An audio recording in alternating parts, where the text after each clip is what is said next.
We have started recording, and we want to catch up where we did last time. So last time we talked about the magnetic field and the Biot-Savart law, and we ended on one of our big topics.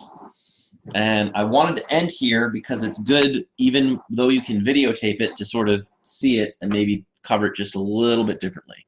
So again, we're going to review Ampere's law, but then we are going to discuss some things we can see with it, and we're going to do an example, and we're also going to be seeing Ampere's law for other geometries besides long straight wires.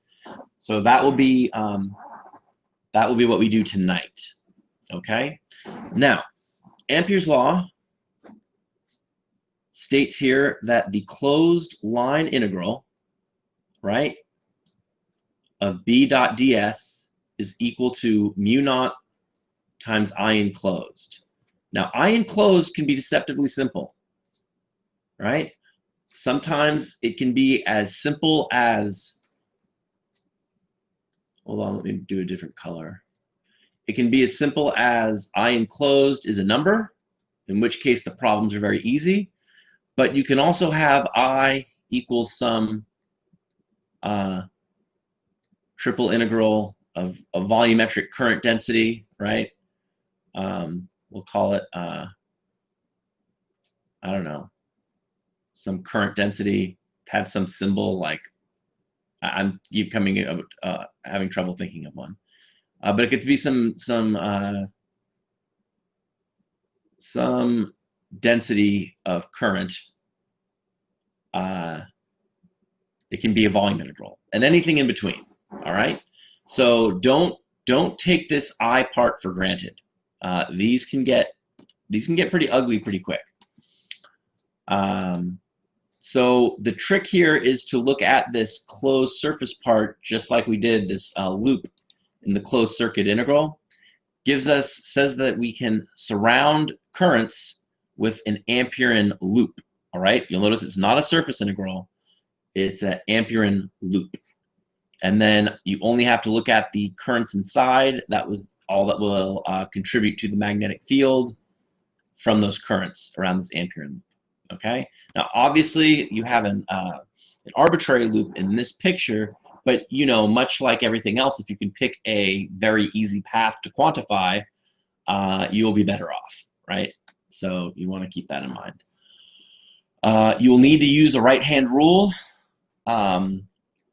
You know, when you curl your right hand around the Amperean loop, this will define what should be positive and negative. And so this is our sign convention, all right? So you want to read this and go over it again to get our sign convention. And keep in mind, our number of right-hand rules have sort of exploded.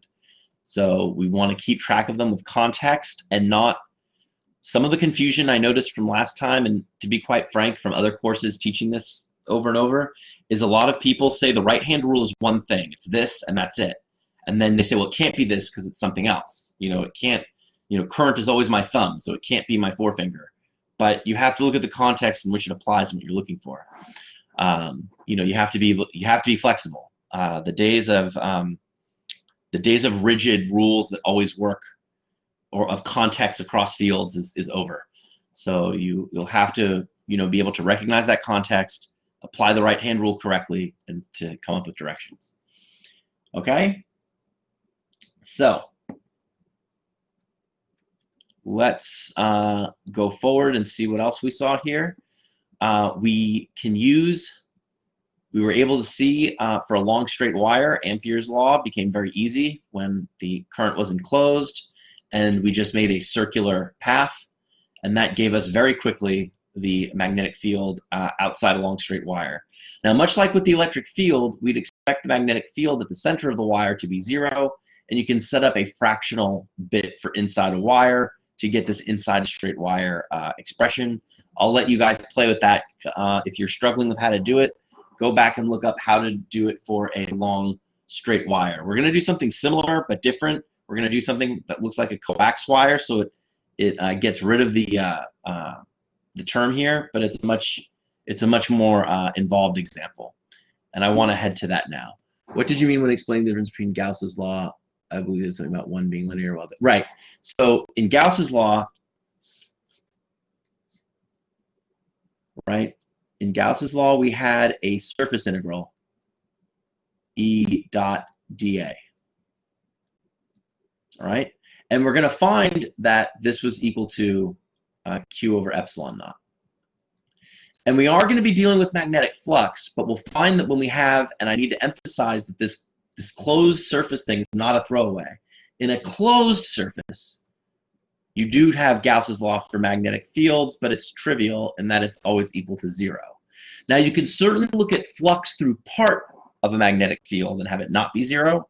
And when we talk about inductions, we're going to be looking at this in non-zero cases, but we will not have closed surfaces. So that's just a short preview. But you'll notice that in Gauss's law, you have these dA elements, whereas in Ampere's law, it's a surface element or a loop line. Yes, incredibly important. It's insisting that you have a closed surface. So you're integrating around this closed domain. All right? And the same thing true, because that's we're going to see that that closed circle is extremely important when we talk about Gauss's law for when we talk about Gauss's law for magnetics, because for a closed surface, B dot dA is always 0, but you can look at the flux through independent surfaces that are interacting with another circuit element, and that won't be 0, right? So convention. And plus the upper and lower limits, that would be two things, and that would be along the real number line. So so mathematically, your upper and lower limits are an integral, and this is to indicate more of a geometric integral. I'm not sure if these are Lebesgue integrals. I don't think they are. Now I'm really talking way outside my wheelhouse here, but they're vector integrals. Yeah, no. We're still using domains. So, but we just have a closed surface domain. So integration becomes more complicated mathematically, and you know, as much as I like to poop on it, you want to. Yeah. These are telling you that your domain of integration is along a geometric path. And when you do things like contour integration and things like that with complex functions and more advanced stuff, it's just another class of integration. Different, not harder. Not necessarily harder. More advanced math is not necessarily harder. It's sometimes just more abstract, and there's a lot of bookkeeping. Maybe. I find that sometimes integrating rectangularly around an interval can be tedious, whereas understanding the geometry can be very easy. So keep in mind that in physics, we do try to keep things as short as possible. We're fundamentally want to be streamlined folk. So anyway, let's go forward and let's look at our first example here. Now, let's read the example and then talk about the steps and sort of go back and forth with what we need to do. I left a blank slide to sort of go back and forth to that we can make some sense of. Hold on, let me get that down. So the figure down here, when you look at all these circles, what you're looking at is a wire with an inner radius and an outer radius. Now, much like I like to use parallel plates for capacitors or anything that would lead up to that, this isn't a coaxial wire, but it kind of looks like one. And when it comes to E&M, basic electrodynamics, the coaxial cable is one of the better examples because it's very applied. All your data pretty much goes through one in your house. If you're not sure what it is, sometimes they call them BNC cables. And it's a very classic problem. So whenever we have anything that can even start to look like a coax cable, I'll generally focus on it. And that's sort of what we have here, although this is not very much not a coax cable. But it's a donut. And so it shows a cross-section of a long conducting cylinder with an inner radius of A equals 2 centimeters and an outer radius of B equals 4 centimeters. So the cylinder will carry some current out of the page, and the magnitude of the current density in the cross-section is given by J equals C R squared, where C is some constant, right? They give the constant here, and R is in meters. So what we want to know is what is the magnetic field be at this dot, right? Which is at a radius 3 centimeters, or halfway between R and the outer and the inner radius. So that can seem sort of daunting, but let's focus on. I wish I could keep things in the slide as I went. Let's focus on the first step. We're going to go back and forth and see how it works. It might be a little awkward, but let's just go from A to B. So we have that.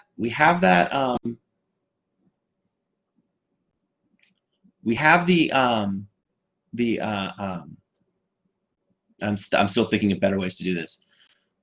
So we have our picture, our initial picture, okay? And the first thing we want to do is write down Ampere's law, which I'm going to do in a second. But then the next thing we want to do is we want to choose our Amperean loop. And our Amperean loop should cross the point that we're interested in. And we'll orient our Ampere loop. It looks like we put this concentric Amperean loop through the dot, so that works. And what we want to do is we want to write down Ampere's law. So always start off with something that's true.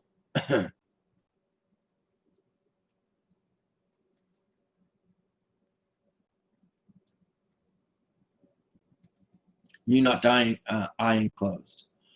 All right. So now we have to do some things. We have to look at and see where is our bounds and where are things. Where are we looking at? So I enclosed. You'll notice if you remember from the problem. We can go back and we can see that I enclosed is not constant, right? We have this it's not just a number, we have this current density. So we're going to have to work out what I enclosed is. And that's where we get to this part here. And then we'll want to, in order to do that, we're going to need to look at a thin arbitrary layer, right? So I think you can see where this is going. That thin arbitrary layer will be some dr, and then we'll integrate dA and go from A to R. So this is what I mean is I sort of misdesigned this because we can't. We're going to go away from the picture. So take a look at the picture in each step, and I'm going to talk about it as we build it up. So again, we want to start with Ampere's law.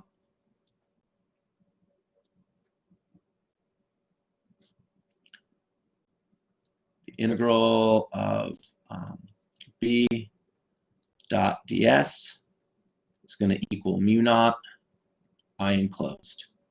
But we notice that I enclosed is going to be is a part of this we have to figure out first, right? So let's go down here, and we know that J equals, what was it? J equals CR squared, where C is some constant, right? So we want to be able to get the current in terms of R. So when we look at our little sliver of current, we know that, when we look at this, we know that I enclosed is going to be equal to the integral of J dA, right? And so the important part is to look at that picture. I'll draw it up here. We'll draw a donut.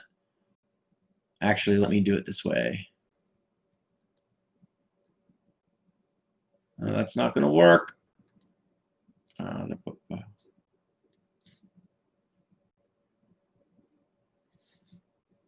draw a donut here. Good. And let's make another one.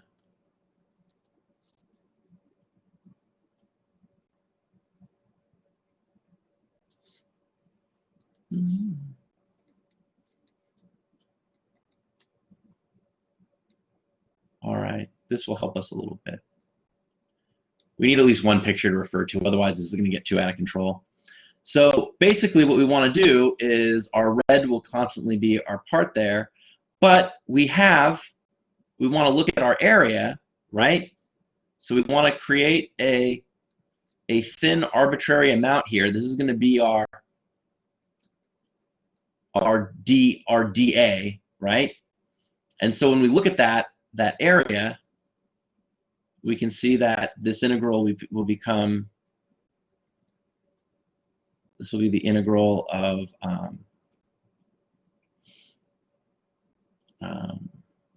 c times r squared.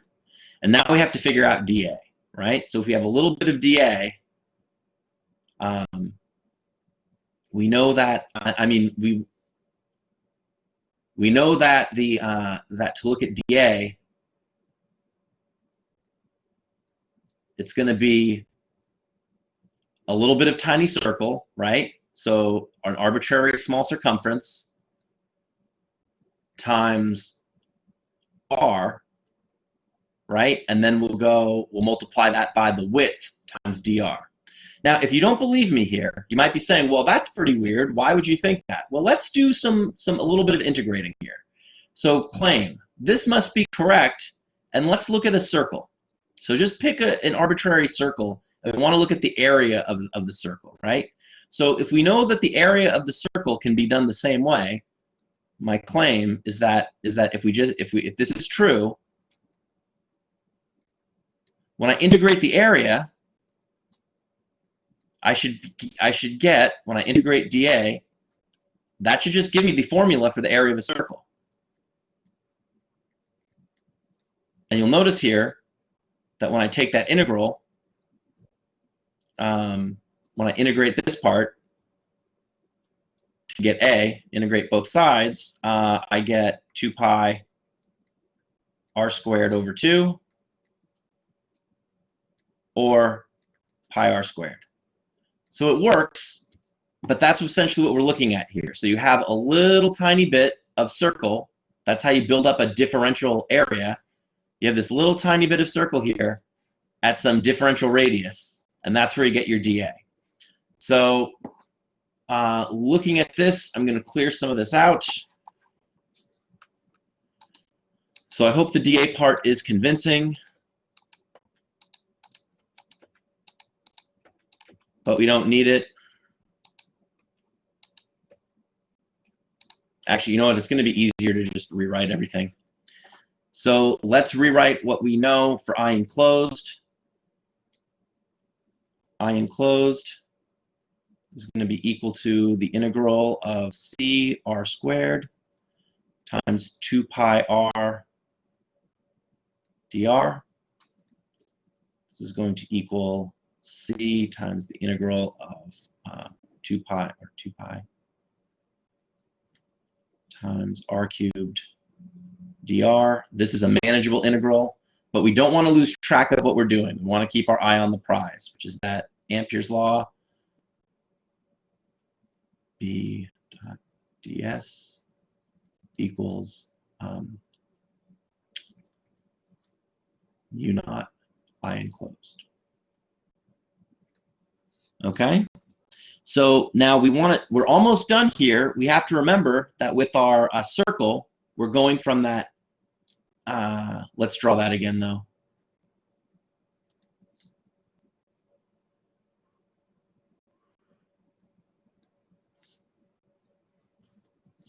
All right, it's just going to take a little bit of time. A whole lot of precious time.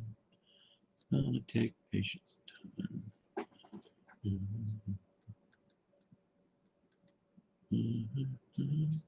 So if we look here, that is not centered. That's about as good as it's going to get.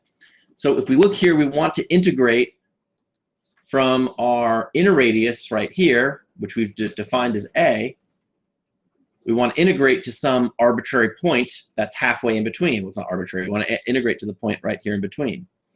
Now, I want to do this. I want to plug in numbers at the end because it's going to be, the flavor of the problem will be lost if we plug in numbers now. So instead of putting from 2 to 3, I'm going to start at A, and I'm going to integrate to R. Now, your mathematicians will hate this because you're technically supposed to then call these R primes, dummy variables. The mathematicians get angry, but you can change the name of R without losing generality. And when you do this, you get 2 pi c times r to the 4th over 4, right? And that's going to be times evaluated at A and R. So this will equal pi c over 2. I'm just simplifying what's out front. And then this will be times r to the 4th minus a to the 4th. All right, so as you can see, there's a little bit of calculus here, but this gives us an expression for I enclosed. And so we can now rewrite Ampere's law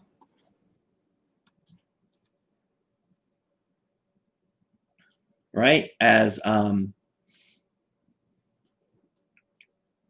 integral of b dot ds is going to equal mu naught times pi times c over 2 times r4 minus a4. Now keep in mind, we know both these values, so nothing is unknown here. But you'll notice that we made that Amperean loop, right? We made that Amperean loop. I'll change colors again. Going back to that first picture, we made the Ampere loop at our point, right, that we're interested in, that point halfway between. So when we do that, this becomes the left-hand side of the equation reduces to b times 2 pi r, right? And that's going to equal mu naught pi. Oh, hold on. This is of your devotion. it's not. You are swayed by anything that life. This is giving me trouble. Hold on. I'm trying to. That's it. That's taking longer than it's supposed to.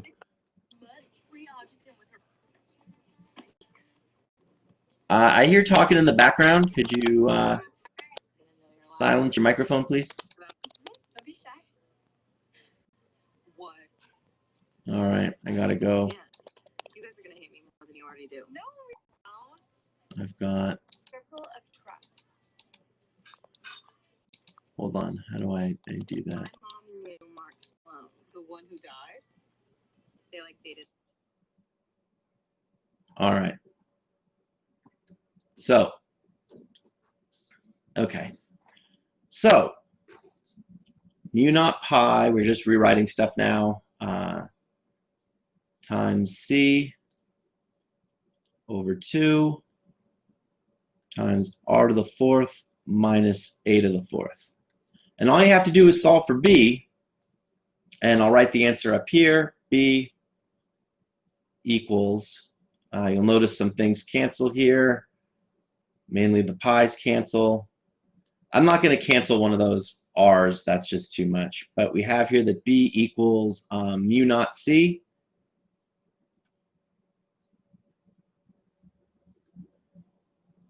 over 4, right, r times r to the 4th minus a to the 4th. And from there you can plug everything in. Now the question is, will it be positive or negative? Well, if you look at your Amperean surface, so I'm going to let you look at this for a minute. If you go back and look at the Amperean surface, we chose to go clockwise around the loop in our example. And so if we make our, if we use the right-hand rule and twist our thumb around, that means that our current, or that the way we have the current going, or the field going around that loop, it'll point in, so it's going to be negative.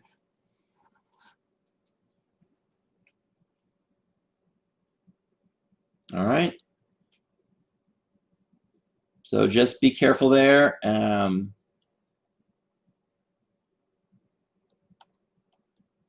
Yeah, the Ampere loop is what we're circling around there. So that would with our convention that will be a negative value. Yeah, this is the entire integration. So the integration is actually pretty easy when you pick an easy path, right? So you pick an easy loop, and then you're done.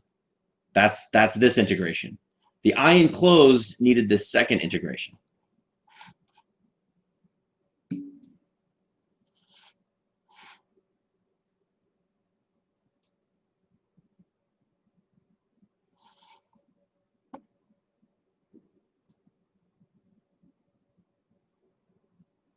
Yeah. Hold on.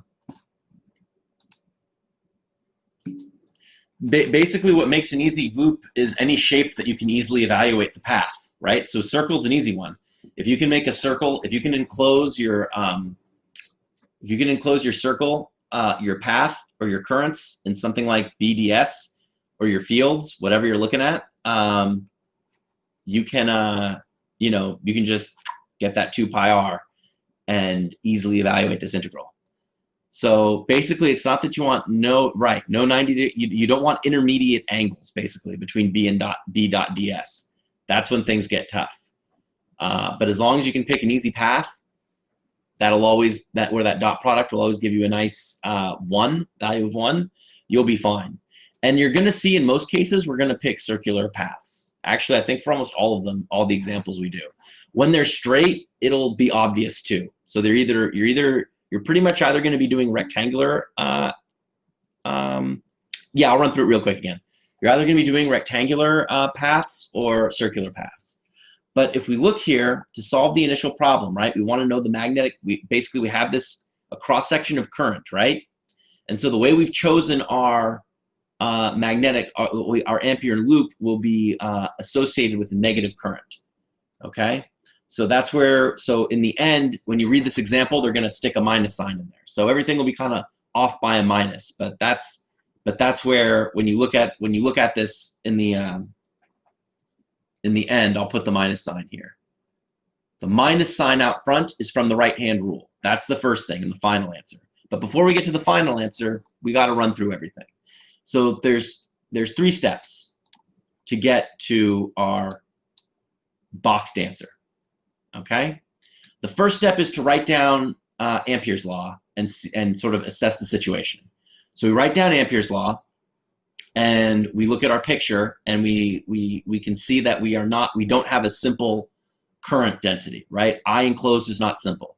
So then we have to look at the geometry of our problem and set up, bit by bit what I enclosed will be. So that takes us down to here, right? We sort of do a sidebar.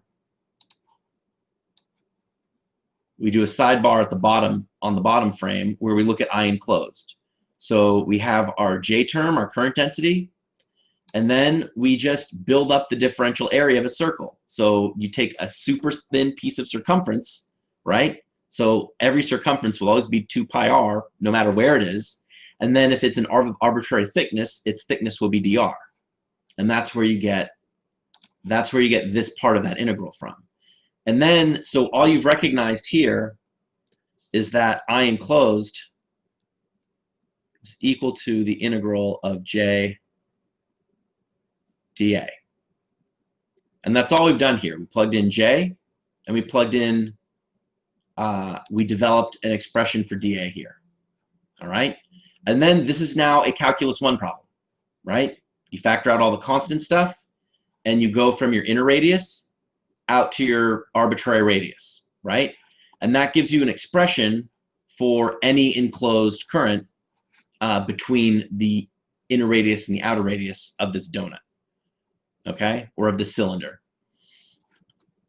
So once you have I enclosed, you can now go back to Ampere's law, right? And you can plug in and get a full expression on the right-hand side, which we have here. And then to evaluate the closed loop integral, which I did not write here, so that's a mistake. In order to evaluate the closed loop integral, you just, again, your ampere in loop is that circle, right? And so it comes in two steps. One is just to evaluate the path. So it's b dot ds, and the path ds, closed path, is simply equal to the circumference of the circle. So that's where you get this 2 pi r. And so now all I did is did some math and canceled everything, and I got my expression. I got everything except the negative sign. And now in order to get the negative sign, I have to apply the right-hand rule, and I noticed that I've done it for a negative current, not a positive current. So the B field I have, where it's positive, expects a positive current, but the way we've written our loop indicates a negative current that's going into the board. So that's where the negative sign comes from. And that's the whole thing. Okay?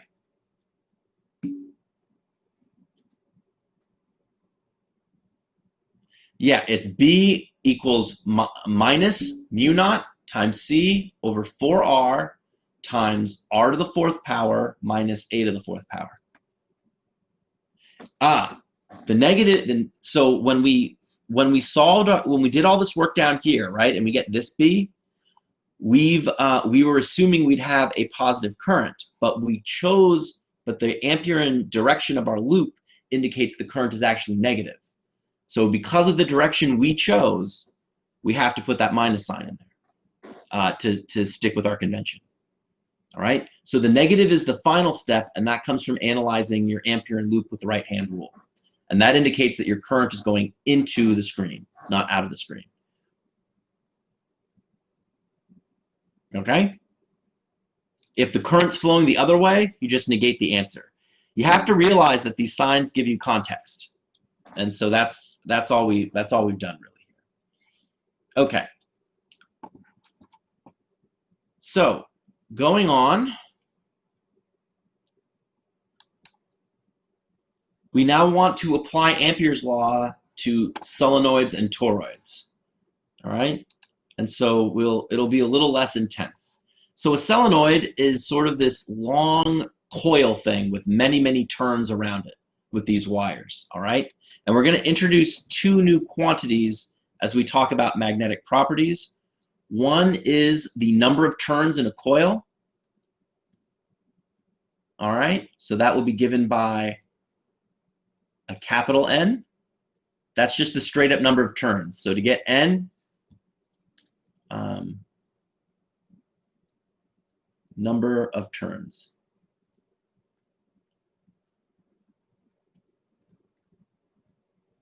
So in order to get this quantity, you straight up count the wires, right? You just count and count and count and count. Now another term that will be sometimes more useful, sometimes less useful, will be lowercase n, which is our turn density. And that will usually be the number of turns per some unit length. All right? So that sometimes will be, if we have a very long solenoid, that will sometimes be more useful. If we have a finite solenoid, the big N might be more useful. But there will be problems where you use both, and you'll have to see them. Now, figure A shows you what the solenoid looks like, and again, that's what you would see in the lab, although it would have many, many more turns. And you can see the picture in B of the magnetic field through the solenoid. Now, when we look at it, you'll notice each of these wires, each of these field lines represents the sum vector total of every contribution from each turn. Okay? So, and when we look at a solenoid, you'll notice that we're really going to concentrate on going through the center of the solenoid because that's where the field is nice and straight and constant. You'll notice as you get towards the edges, it gets a little weird, and it also loses some strength. And you'll also notice that outside, the field is weak, and you can tell that because the field lines are much farther apart on the outside than they are on the inside. All right? And the center is going to represent the complete addition of those lines. Now, the wire behaves magnetically almost like a long straight wire, and the lines of B there are almost concentric circles. All right? So you can see that the lines, the magnetic field lines at the wire, act in these concentric circles. And the figure B also suggests that the fields tend to cancel between adjacent turns, right? So you'll notice one's going one way, one's going the other. So even though you have field, the net field between turns is going to be 0. So you're going to have very low field values here, and you'll notice that the fields really add up nicely, again, through the center of the solenoid. Okay? Now, we're going to want to use Ampere's law to figure out, we'll sort of make a, we're going to want to use Ampere's law to figure out the magnetic field inside the solenoid, and we're going to do it, we're going to really see the difference between where this closed loop comes into. So if it's not clear, we're going to make sense by decomposing a closed loop into a set of 4 open loops. And it's a little easier to do rectangularly. But I want to point out some things to you. One, notice the directions of the current. The current is moving in a circle. So at the top, it's all coming at you out of the screen, and then it all loops back in and goes into the screen at the bottom. That's the first thing. The second is we're making an approximation here. We're just saying, the solenoid is whatever. It's the magnetic field that's current and uniform in the solenoid. It's a good enough approximation. And then we're going to start from inside our solenoid, and we're going to draw an Ampere surface. So you'll notice that in order to be a closed loop, we have to get from A and go back to A. All right? And so you'll notice the closed loop integral is the integral from A to B plus the integral from B to C plus the integral from C to D, and then the integral from D to A. All right? And we're going to talk about each one of these individually to derive our expression for the magnetic field inside a solenoid. All right? So when we look at that, let's look at the first term. You can sort of read along, but it'll start to make sense. So when we look at the first term, right, we're in here, we start at A, and we get to B. So that's just going to be B times L. I'll make a lowercase l. All right? Oh, look at that. They already gave us a distance, h. So I can delete that L. I didn't see that.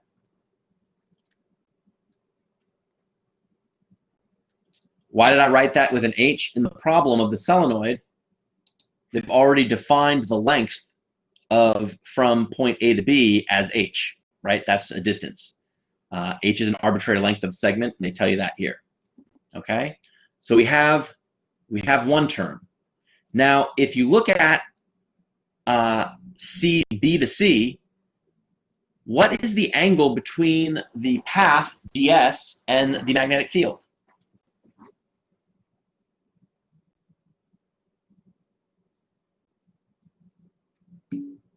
(90 degrees). Good. So we're actually going to see from symmetry that it's also going to be 90 degrees from D to A. So we can actually, we know that in evaluating that dot product, that from C to B is going to go to 0, and from D to A is also going to go to 0. Right? Make sense? Because of the 90 degrees, exactly. So those two sides give 0. And then when we have our last one, from going from C to D, the value of B is equal to 0, so therefore this integral is 0 as well. All right? And we can say that the entire integral here is equal to B times H. And now using Ampere's law, right, we'll have BH equals mu naught I enclosed. But I want you to look at I enclosed is just going to be I times the number of terms that we have. So this is going to be N, big N, times I of a single loop. All right? So the current we're enclosing is one of these loops. We enclose N of these loops that we can count. and that will be I. And when we solve for this, we'll just divide by h, and that will be equal to mu naught n over h times I. But remember, n over a length, or n over h, is lowercase n, so that's going to be equal to, I can't stand drawing these Greek letters on this thing. It's just gross. It's going to be equal to, I'm not drawing this right, and I'm finding it irritating. All right. Is equal to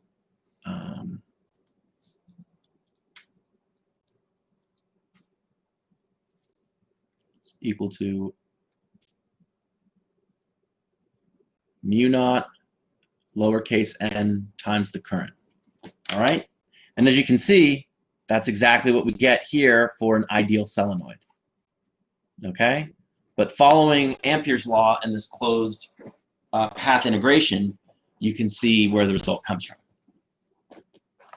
All right. Well, it ends up being that way, right? But the problem is you must, in order to call it Ampere's law, you must have a closed path. And you have to justify why these are zero. You can't just assume they're zero, right? But effectively, that's what you do, right? I'm answering Lewis's question about would it be similar as completing just along the horizontal and its components. You can do that, but you can't. You need to prove the result. So you have to show that over the whole closed loop that you in fact get that equal to BH. It's just incidental here that only one side contributes to the full integral. Okay. I'm trying to think if there's anything else. Any questions? I'll let you guys sort of ask away.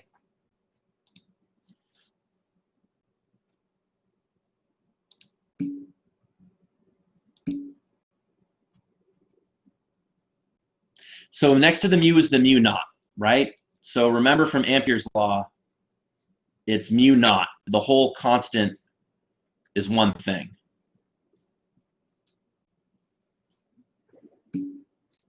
That's a mu naught. So it's supposed to be, I'll try and make one bigger, but it's supposed to be like that, mu naught. So BH, okay, good question. So when I look here, let's focus on the AB part, right? So I'm integrating from A to B along the path, ds. So you'll notice that my ds path is in the same direction as my magnetic field, right? So all I'm doing is multiplying that integral to integrate along that path. Hold on. I'm actually going to delete the rest of it and focus on that part. So in order to go from A to B, right, all I'm doing is integrating from A to B. Well, that path is just this length h. So the integral is just equal to b. I'm going to change colors too because yellow is obnoxious, and I feel kind of bad for using it. So this part just becomes b, which is just constant, right? We already sort of established that in the middle of the solenoid, and then its path is h. But in order to really use the closed circuit law, you have to then evaluate the next three integrals, which we found were zero for various reasons, right? So then it's BH plus 0 plus 0 plus 0.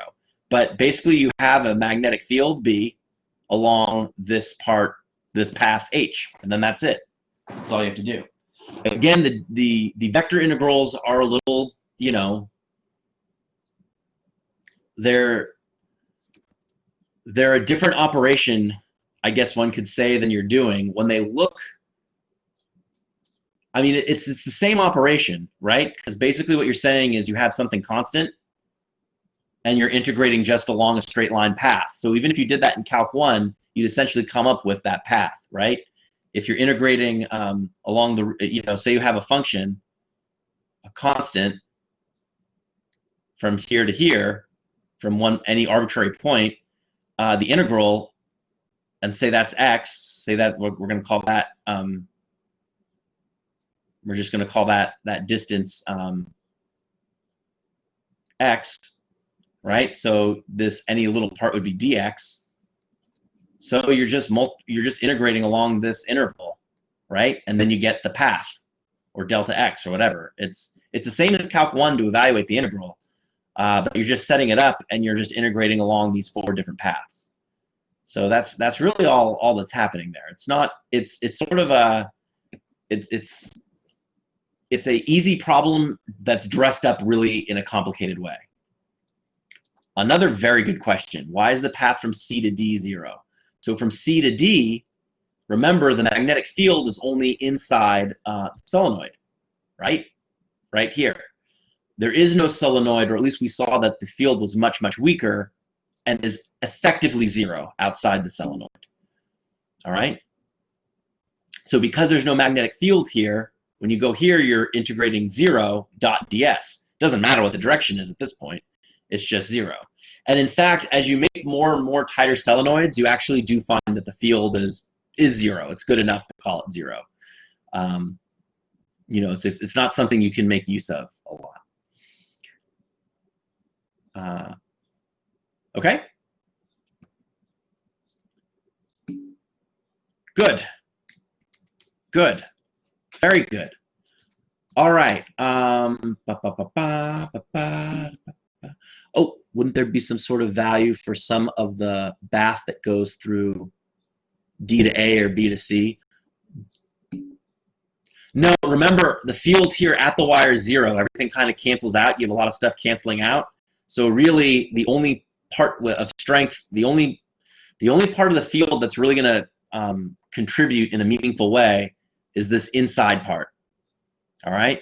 So, and the inside part goes through the center of the solenoid, and when we go from A to B, we can just use that vector product and to cancel it, because basically you're going to have any vertical part will be much less than the horizontal part, and the horizontal part will all go to 0, and the fluctuations here will probably cancel with ones on the other side anyway.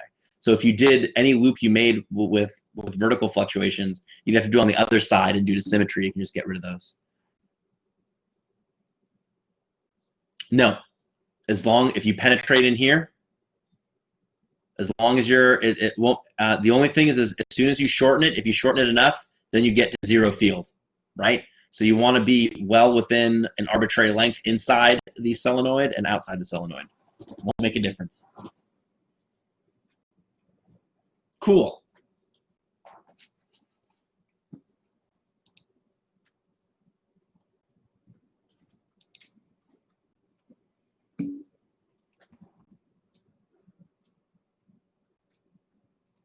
Yeah. So on the one end, right? So the nice thing is we have, so we already have the BH part, right? That's the vector addition. I think we're already there. You want the rest of it, right? So we'll write down Ampere's law again up here. I'll write down the whole thing. B dot ds equals mu naught times I enclosed.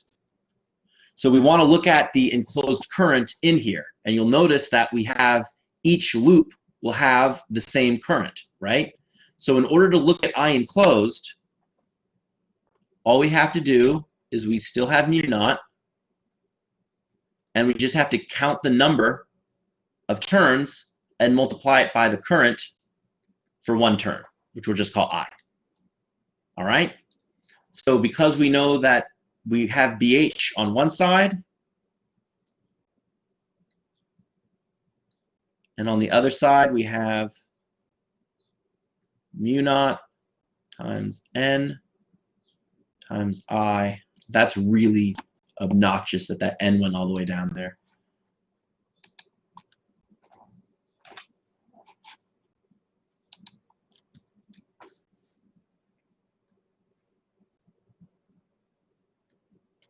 All right. So with this, this implies that B is equal to, I hate writing mu naughts. You'd think I'd get better at it, but let me get right back to you, Lewis. Hold on. Let me write down the expression, and then we'll talk about it.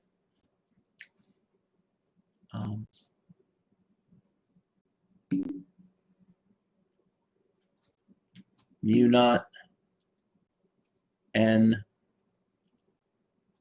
I over h. So n, how n is defined is the principally important part of this whole thing. So each loop will have a current, right? Say, give it a number if that helps. Let's say a milliamp, right? So each of these loops represents 1 milliamp. So in order to look at the enclosed current inside our Ampere loop, we have to know how much current is in one of these loops, and then we count the loops, right? And there will be some number of loops inside our surface. So that number of loops is what we call n, our capital N. All right. Now with solenoids, often it's more convenient because solenoids are often very long, and it's hard to count the number of turns. So we usually want to use lowercase n, which we defined in our previous slide as, let me get this in the hand correctly, as little n equals big N over some sort of length. All right, and you'll notice that we have that situation here, right? Because h is a length. So we can write B equals mu naught times n times I, right? Where n is now the number of turns per some unit length, which we have here with n over h. N is the number of turns, right? We just count the number of turns we have in our Ampere loop, and we multiply that by the current of one loop. All right, so do big N and little n make a little more sense?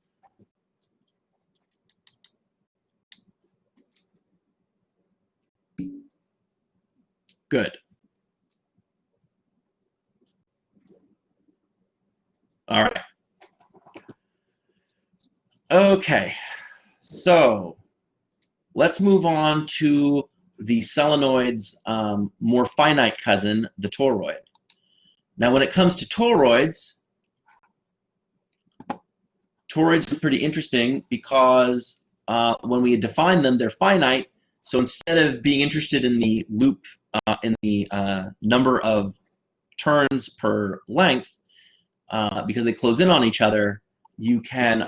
It's more often more convenient to think of just the straight up number of turns in a toroid.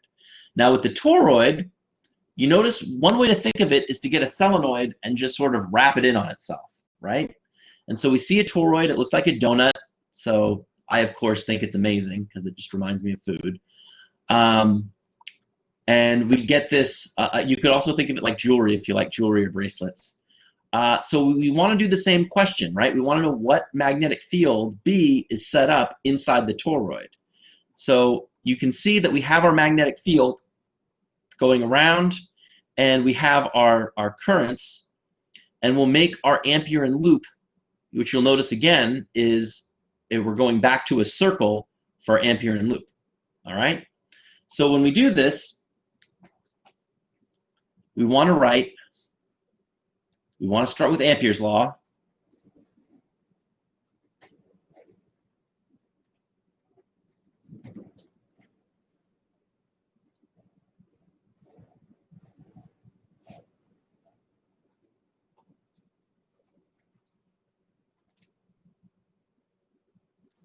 I enclosed.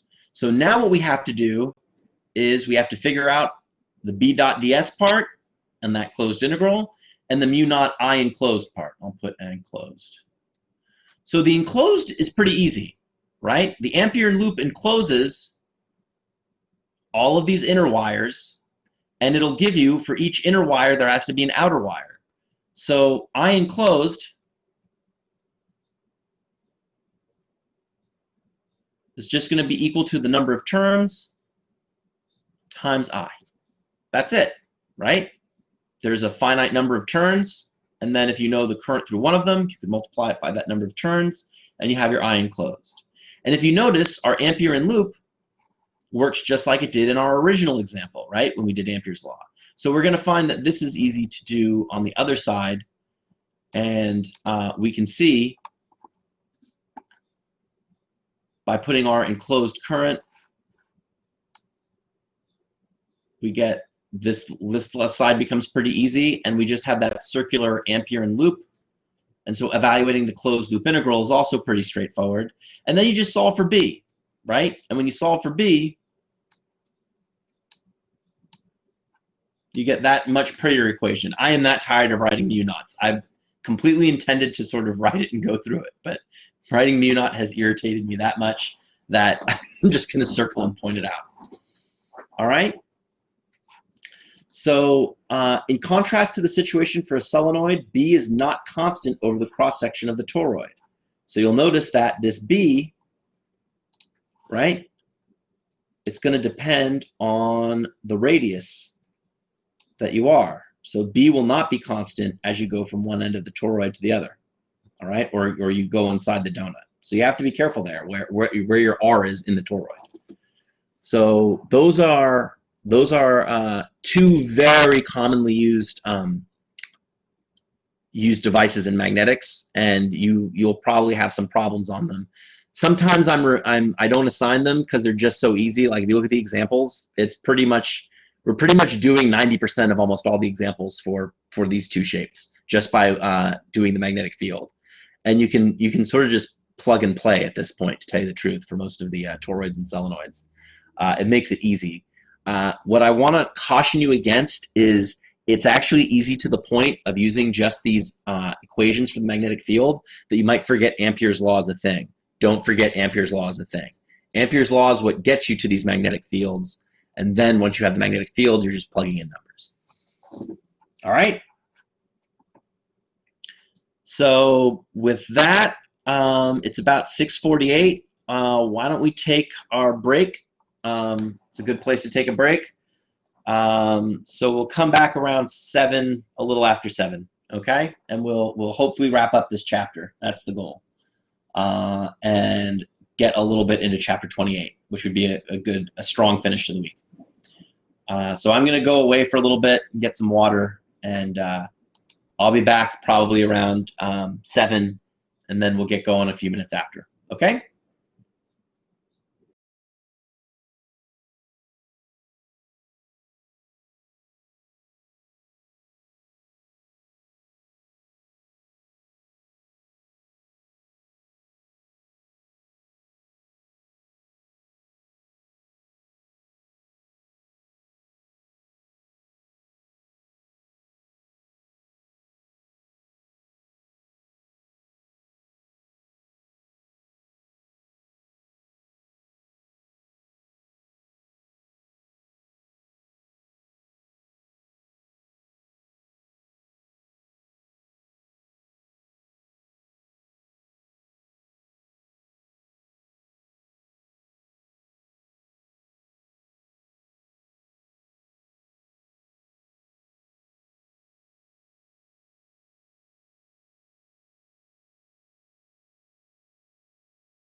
Okay, I'm back.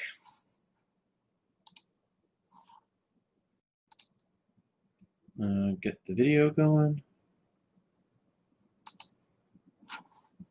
Allow. Share video. Okay. All right. Okie dokie. Right. We are now moving on to, we're going to wrap up this chapter.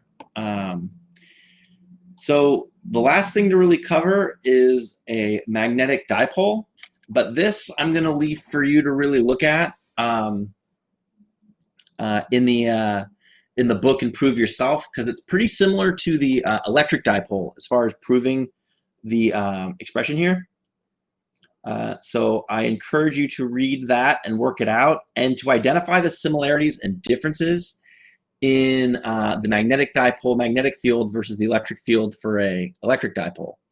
And you'll notice that we look at, again, our old friend, the bar magnet, and sort of look at a current carrying loop around in a we either can have a, that when we have a current carrying loop, it results in basically a bar magnet, all right, with a north pole and a south pole.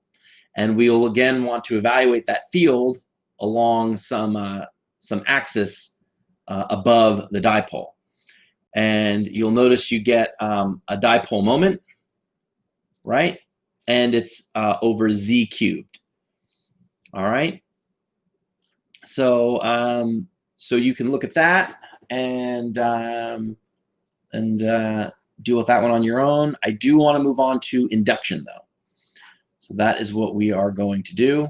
Hopefully everyone's gotten back. Let's see here. Let us go to chapter 30. All right. Well, I hope we don't go beyond where I planned. I don't think we'll go beyond where I planned, but hopefully not. But we're making good progress. So I only really spec'd out half the chapter. So when we look at this, chapter 30, we want to talk about induction and inductors. All right. So inductance is really rather interesting, and it's sort of a action at a distance phenomenon. And what I mean by that is it sort of gives you an idea of how wireless can start to work. Wireless has a few components, or at least wireless power generation. So you'll see how current can be induced in an object that is far away, distance-wise. But to really talk about wireless and things like that, we need to talk about antennas and attenuation and electromagnetic waves. We will talk about the latter, but antennas and attenuation are beyond the scope of the course. Electrical engineers that I've got in the class, you will very likely have to take an intermediate version of this class, which will cover antennas, and that will be fun times. But in order to cover antennas, you actually need the same theoretical framework that you do for electromagnetic waves. When we talk about Maxwell's equations, electromagnetic waves are just the first thing you can use them to describe. The second is antennas generally are the second. You can use them to describe a lot of electromagnetic phenomenon, really all classical electromagnetic phenomenon. But they're pretty broad, but the only application we'll look at is electromagnetic waves. But here, when we talk about induction, we are going to, here, I just want to be sure I know where I'm going. All right. So here we're gonna talk about Faraday's law and Lenz's law. All right. And remember when I told you at the beginning of the semester that we were going to talk about electromotive forces without potential differences? Well, we're going to see how that can happen now. So in order to look at our first experiment to understand that, we're going to look at two experiments and talk about them in some detail. All right. So I want you to look at this loop, and I want you to look at it and see what it consists of. You'll notice we have a wire carrying loop right here, and we have a bar magnet. Now, if we just hold so I'm going to do this. I'm going to try and do this with something so that you can see. I'll just use my hand. Well, no, that's going to look weird. Okay, so if you have my hand, right, a loop, and you have a magnet, as you go back and if you keep the magnet here, you look on the current meter, it won't read anything. And this was actually kind of discovered by accident because they were looking at the magnetic effects of bar magnets, and basically when you push the magnet, the current meter started going, one way. It jumped, and then it would settle back to zero very quickly. And then when you pulled the magnet away, the current went the opposite direction. The meter went the opposite direction, and then went back. So this was very curious, and so what you could see in this experiment, which is what this paragraph basically does, is a current appears only if there is relative motion between the loop and the magnet. Okay, so you can either move the loop or the magnet, okay, and create relative motion. And what was observed, if there's a measurement, that means that by moving the magnet, a current is created in this wire. All right, so the faster motion of the magnet produces a greater current. So that was interesting, right? And if moving the magnet's north pole towards the loop causes, say, a clockwise current, then moving the north pole away causes a counterclockwise current. And moving the south pole towards or away from the loop also causes currents, but in reverse directions from the north pole effects. All right, so those are the consequences of that experiment. This is a lot less dramatic than it would be in class, where I could just set this up for you and show you that it works. It's a lot more exciting there. But since we're doing our distance learning, you will have to take my word for it. Okay, so any questions on this? We want to be sure there's no loss here, because this could get confusing. So take a look at it.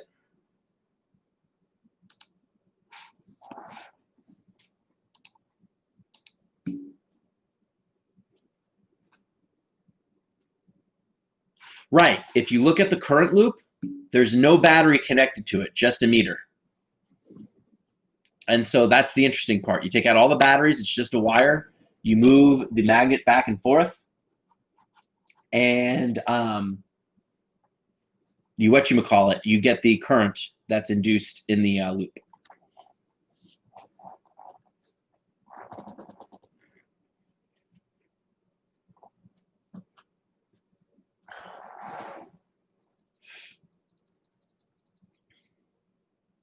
Okay?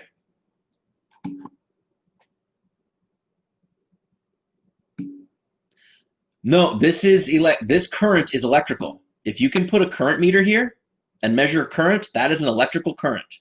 You've used your changing magnetic field, right, to induce a current, an electrical current in the wire. All right. Now, interestingly, what we'll see is there's no potential difference here, but we'll have an electromotive force. All right. But the source of the electricity here isn't a battery. It's not electrostatic. It's magnetodynamic. Okay. Well, you got to be careful though, Lewis, because it's not. You don't want to. There's a difference between, and I want to draw it real quick. So it's very different than looking at a current in a loop, right, and saying that there's a B field. We're going, this way. That's the magnetic field from this current. All right. This current, if you take this magnetic field away, I'm pointing at it like you can see it, which is dumb, I realize. But if you take this away, right, this is just a current meter. This loop is just a wire connected to a meter. All right? There's no current in this loop. what happens is, and if you leave this magnetic field going through this, if you just leave this magnetic field stationary, if you hold it here, this magnetic field is not creating a current. There's no current here. This magnetic field comes from the bar magnet. All right?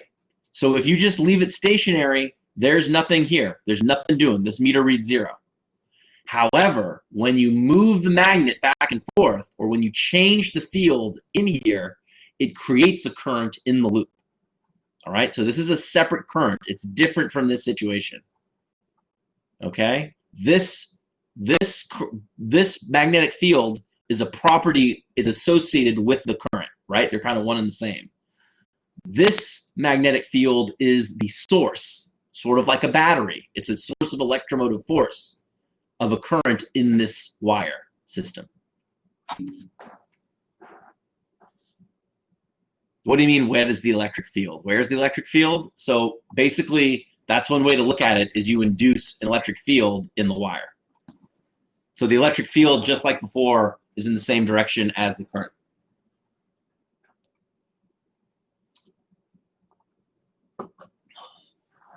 But you're actually getting pretty far ahead there. That's at the end of the shit. Yeah, and we'll kind of get there, but we're getting to the really fun part of the course, at least as far as this stuff goes.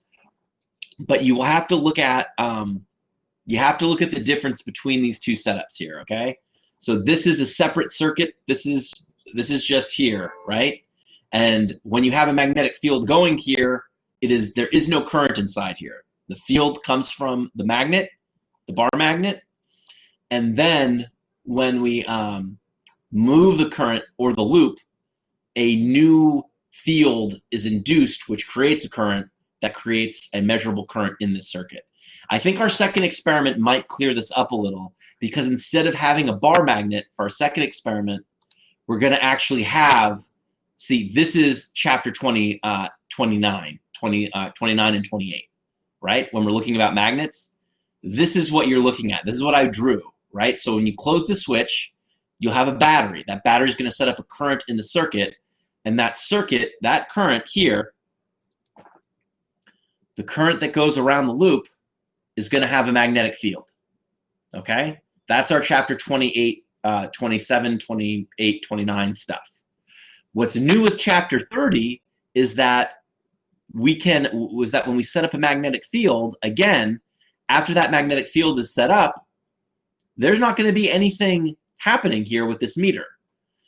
But if we move the circuit back and forth relative to the current meter, we're going to get current readings. So we'll be able to induce a current in this secondary circuit. Okay? Does that make a little more sense of at least how it's different? Or at least I'm sort of hoping it makes some sense as how it's different. Because while that's true, that's not exactly the spirit of the second experiment.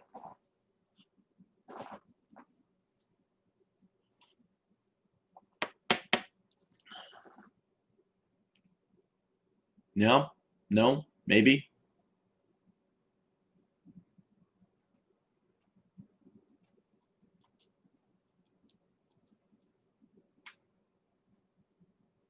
All right.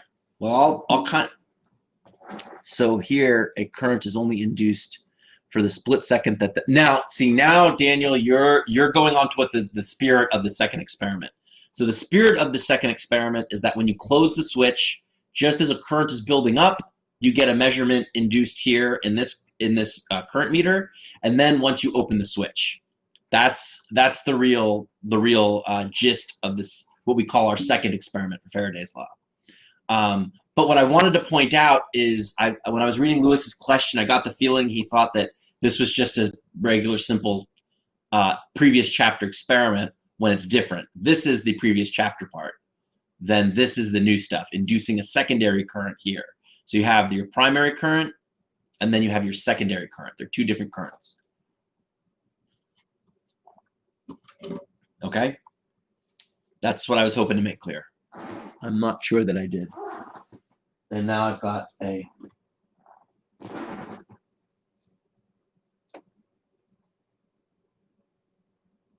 all right.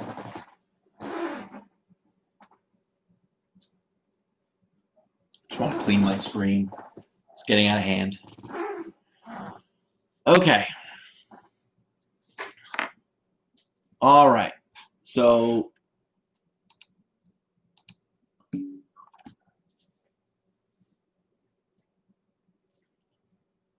right. Good. Only if the field is in motion, if the field is changing, and the change would have to be continuous. Sure. I mean, well, when it's, you can certainly go back and forth, and that might not be continuous, right? But it'll change as long as you have motion. It'll change. Yeah.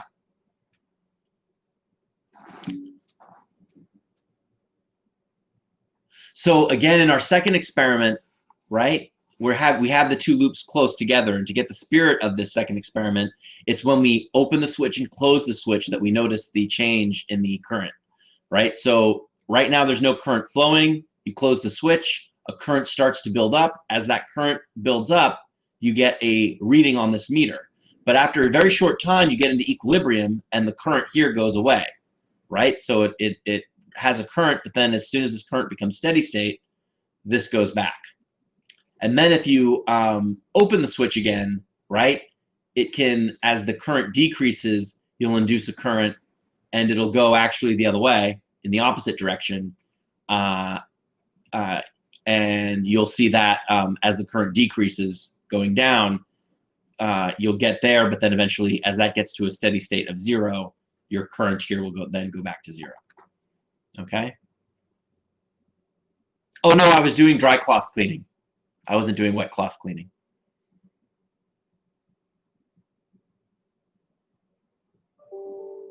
Yeah, no, I wouldn't put a wet cloth on the screen while it was on. That would be bad.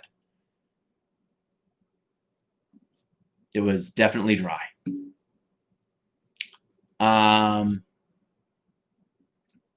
In fact, I try not to clean them at all, to be honest with you. Plus, I still think I have my plastic barrier on, so it should be cool. Anyhow, so yeah. So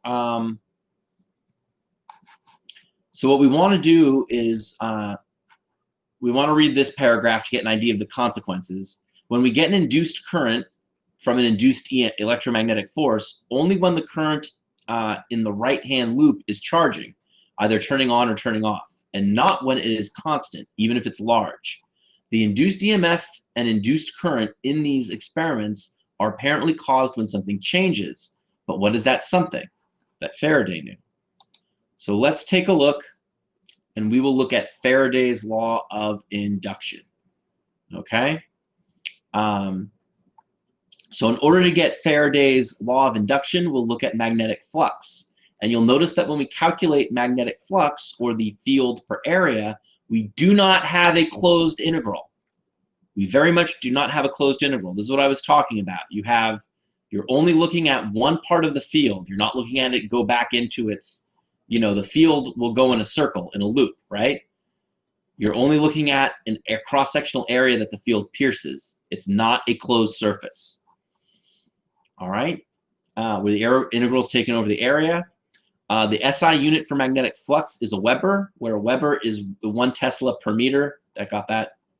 No, it's a Tesla meter squared. It's not a Tesla per meter. Tesla times meter squared. And of course, if B is perpendicular to that area vector, and recall from Gauss's law, right, that if we have a circle of some sort, something like that, the dA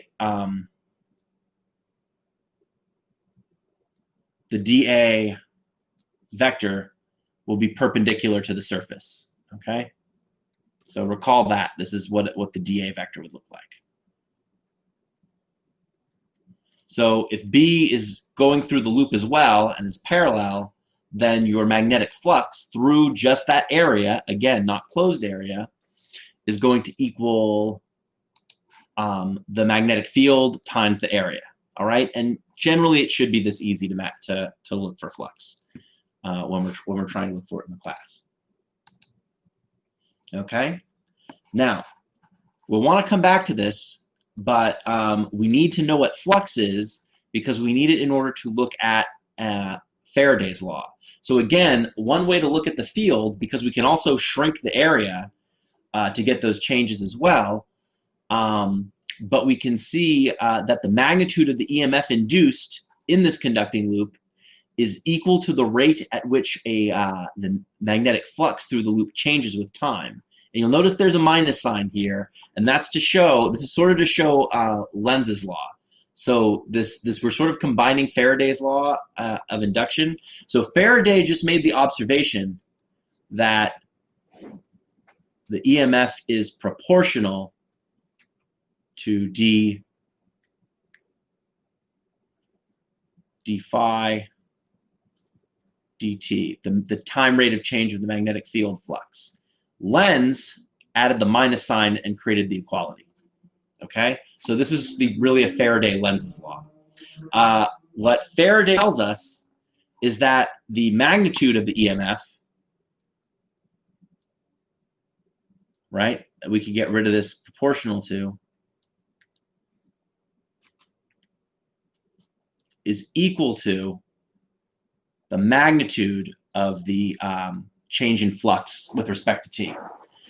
And then the minus sign of Lenz's law, which is the very next thing we're going to talk about, is this minus sign. And that tells us that the field, that is the current that is generated, because remember that current will itself have a magnetic field. So there are two currents and two magnetic fields. And the field generated by the induced circuit, right? So the magnetic field generated here will oppose the change from the primary circuit. Okay? And we're going to look at a few examples of that, and we're going to look at that tonight, really. I was hoping, we'll see how far we get. I'd sort of planned to end around there so that we could do it twice. But that may not be the case, or we may just, that might be where we start our review next Tuesday when we do this. So again, I want to say it again because it's you know, it can be a little hard to see. We have a primary circuit that causes current and induced current in. So actually, oh, I'll do it this way, and this will take up some time, and this might add some clarity. So that's a good thing. So the first thing so I'm going to call this the primary circuit, and I'm going to call this the secondary circuit, all right? And I'm going to delete that S is for switch. We can call the switch W if we want. I don't care. But is everyone cool with me calling it primary and secondary? Now? Good. All right. So first, we are going to start with, when we close the switch, we're going to build up our primary current, right? And that building up the primary current will build up the primary magnetic field. Okay? So first, so we have two steps. As soon as we turn the switch, this current goes up in value, and as that current is increasing, it's associated with a magnetic field in the primary circuit. All right? Now, I wish I had a symbol for induces, but I'm just going to write this induces, all right, a secondary current. So what happened as this is happening, this induces IS, the secondary current in this circuit, all right? And what Lenz's law does, where this minus sign says, is that the secondary current will have a magnetic field associated with it. So we'll call that B secondary. And B secondary will be in such a direction as to oppose the change in B primary. Okay?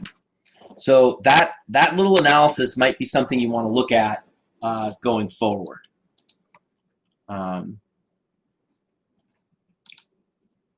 Okay, good. In the meantime, let's do a checkpoint here. All right. So the graph here gives the magnetic field BT of a uniform magnetic field that exists through a conducting loop, with the direction of the field perpendicular to the plane of the loop. So we want to rank the 5 regions of the graph according to the magnitude of the EMF induced in the loop, greatest first. So let's be sure we've got that right. The graph shows us the magnetic field of that shows us B of t of a uniform magnetic field that exists throughout a conducting loop, with the direction of the field perpendicular to the plane of the loop. So we now want to rank the 5 regions of the graph according to the magnitude of the EMF induced in the loop. Okay, so we want to look at that, but keep in mind that we're looking at magnitudes, right? So this is straight up Faraday's law. So our EMF is going to be equal to d phi b dt. So you want to be careful. You'll notice that the word uniform can give you a hint as to how to translate this into something usable given BT.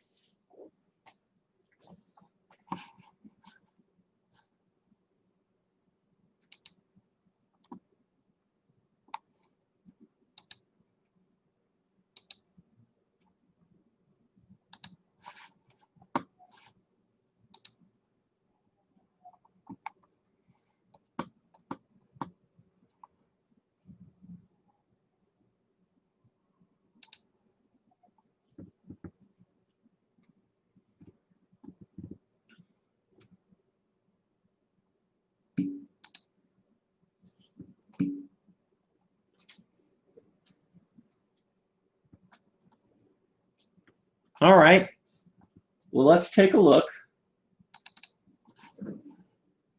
Hold on. Okay. All right.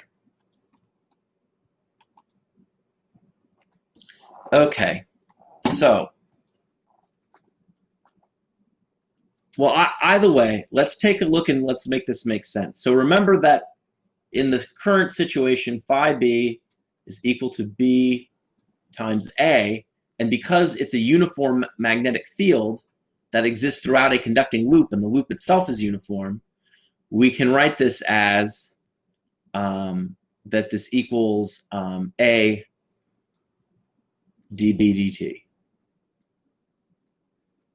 right? So when we're looking at this, we can see that dB dt will be our indicator of our largest versus smallest fields. So if I look here, I can definitely tell it says the rank of the graph greatest first, right? So I know the smallest, that's going to be A equals E, or not A equals E, sorry, A equals C, right? Because, again, the EMF is equal to the rate of change, not the field itself. So there's zero slope in A, there's zero slope in B. So we have that. Now, I don't see, if you look here at D and E is changing, right? But when I'm looking here, I'm noticing not a lot of people don't have these ones equal, but the rate of change is the same, so therefore the EMF will be the same. So we're going to have D equals E, right? And then B is going to be the bigger slope. And you'll notice that it clearly takes a much shorter run to get the same rise, that the slope for B is greater than DE. Okay? So that is going to be, so are there any questions on how I got that?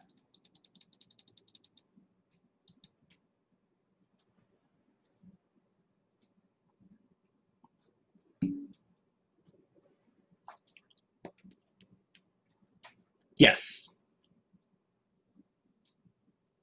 And remember again, we're not looking at the value of the magnetic field, we're looking at the rate that it changes. So it doesn't change in A and C, and the change is more gradual for D and E, but they're the same line. There's no sharp edge, right? There's no, you can see that the slope is changing from these sharp corners. There's no sharp corner from D through E, right? And they have the same slope. So if they have the same slope, then dB dt is the same, right? The tangent line's the same. So that's why those are the same. And then we can see that you get in a much smaller, by inspection, you can see that it takes only one segment to get all the way up to the maximum B. So the slope in B is higher.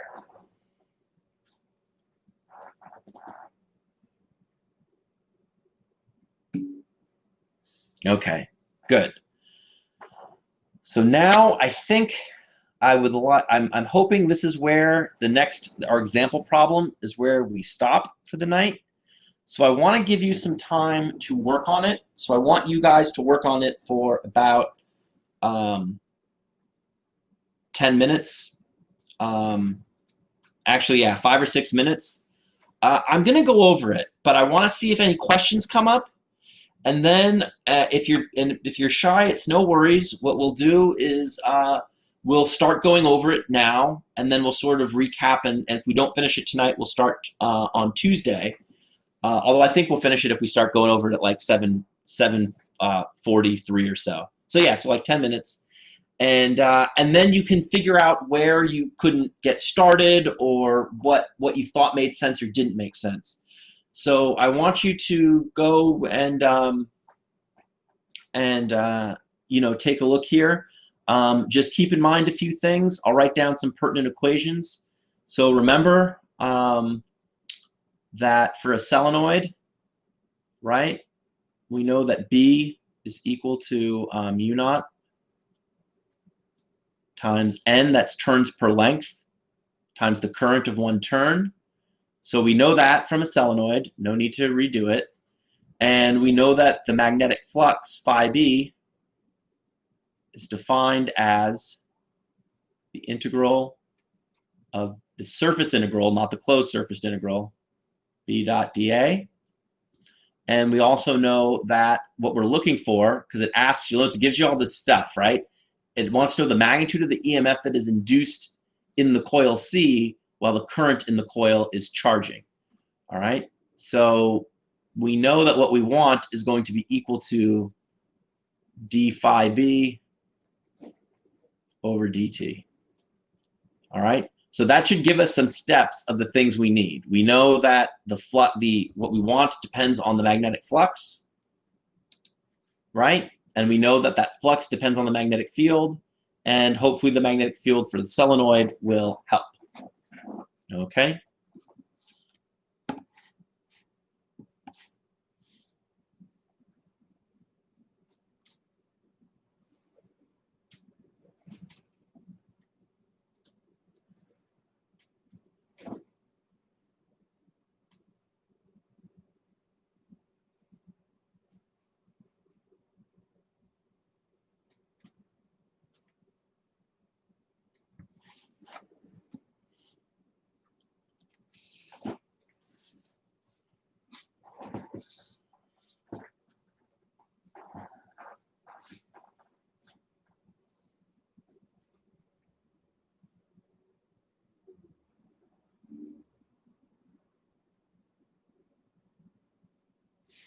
It's just weird watching me stare. I'm going to turn off the camera.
Okay. So let's go over this one. There's a lot going on here, and this is a good showcase of where things can get a little complicated. So let's read the problem and see what we have and see what we can put together. Okay, so we have a long solenoid S in the section. This is the big long solenoid S, and it has 220 turns per centimeter. So we have a little n, right? And it carries a current I equals to 1.5 amperes, and its diameter, D, is equal to 3.2 centimeters. All right? So at its center, we place a 130 turn closely packed coil C of diameter D equals 2.1 centimeters. So the current of the solenoid is reduced to 0 at a steady state of 25 meters per second. All right? So what is the magnitude of the EMF that is induced in the coil C while the current of the solenoid is changing? So when we look at it, this form might not be helpful. We might want to think of this more as delta phi B over delta T. All right? And the nice thing is we've been given delta T, right? That's 25 milliseconds. But we want to be careful here. All right? So we know delta T. So now what we want to do is we want to find phi B. So how are we going to look for delta phi? Well, we know that phi final, right? It runs out of current, so we know phi B final is equal to 0, right?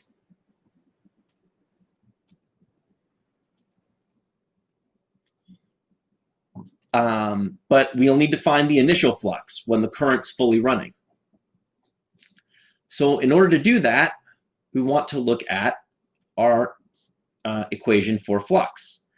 So we have here that flux equals the integral of B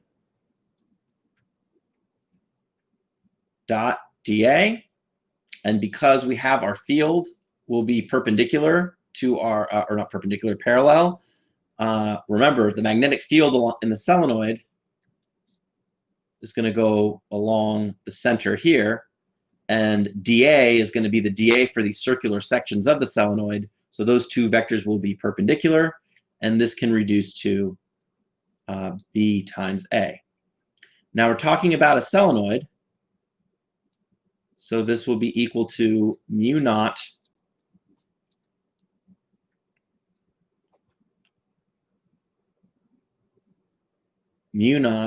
times N times I.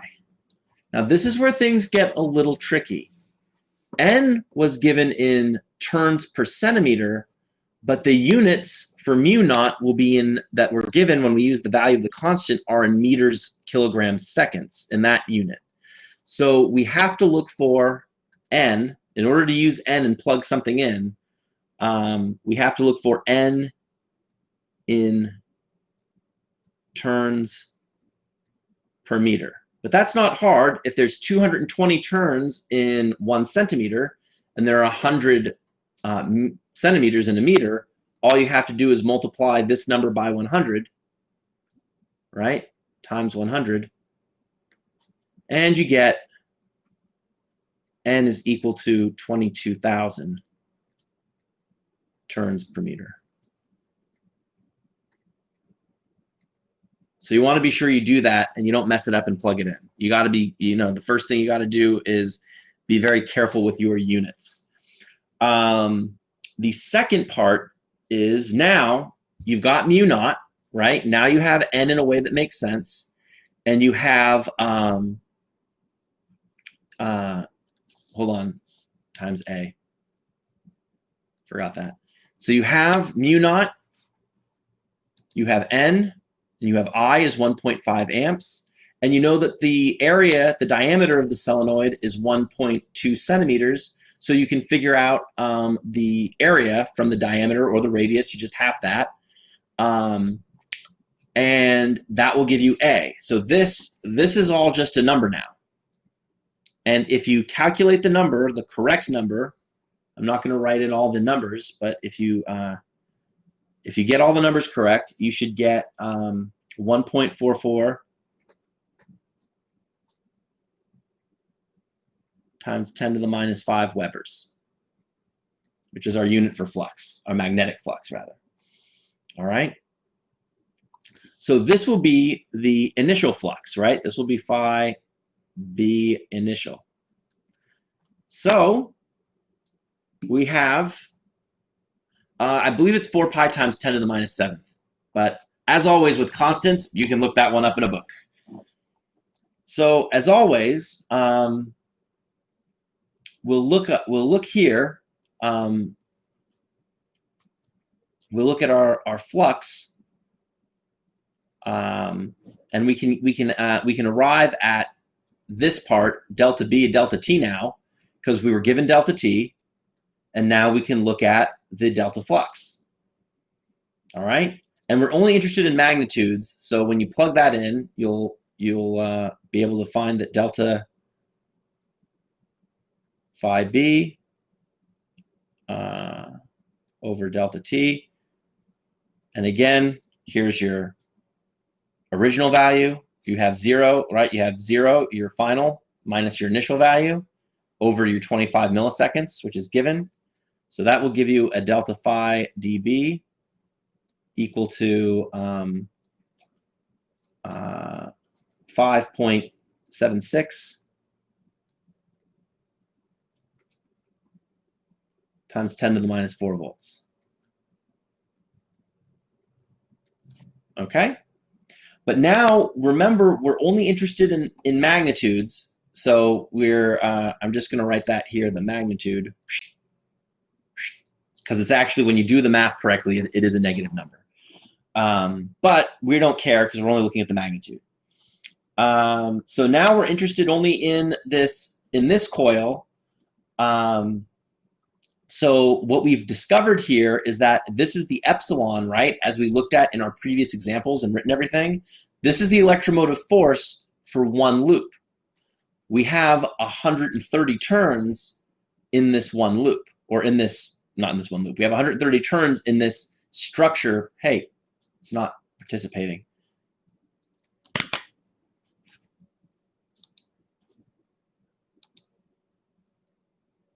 I had some weird delay there. But we're looking, there's 130 turns in this copper thing, right? But the d phi dt we found is for a single loop, and there are 130. So to get our final electromotive force, our squiggle is going to be equal to big N times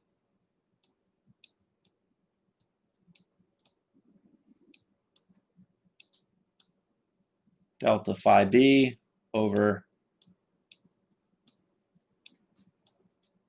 delta T, right? And so we just take the previous answer here and multiply it by 130, and that'll give you a final electromotive force of about 75 millivolts. All right, so I get that some of you may not have really wanted to, ask questions or that you might have been trying to work it out. But I'm hoping that you could at least find where you got confused and what the correct step was, and think about that. And what I'd encourage you to do is sort of go back and do the video, and each time you understand a new step, try and do the next step on your own until you get the whole thing. I think that would be pretty useful for you to really get the structure of the question. Because if you just look at this complete slide, it's a bunch of garbage mess. But if you do each step, then you can just see as it's filled in, it won't be so bad. Okay? So that is perfect. That is precisely where I was. This was exactly my best case scenario of where I wanted to end. Going much farther would have actually been diminishing returns. So this is my perfect ending spot, and it's 7:54. I took attendance. I took the picture while you were all solving the problem. So that's all I have for this week, and I will, check the due date for your lab. I think it should be coming up soon. And look for that next lab to drop soon, the AC magnetic fields and AC circuits lab. That will be a big one as well. The final lab will be shorter. That one should be easy and intentionally. The big, even in the in-person meetings, I'm going to cancel. I'm going to stop recording because we already had that perfect spot.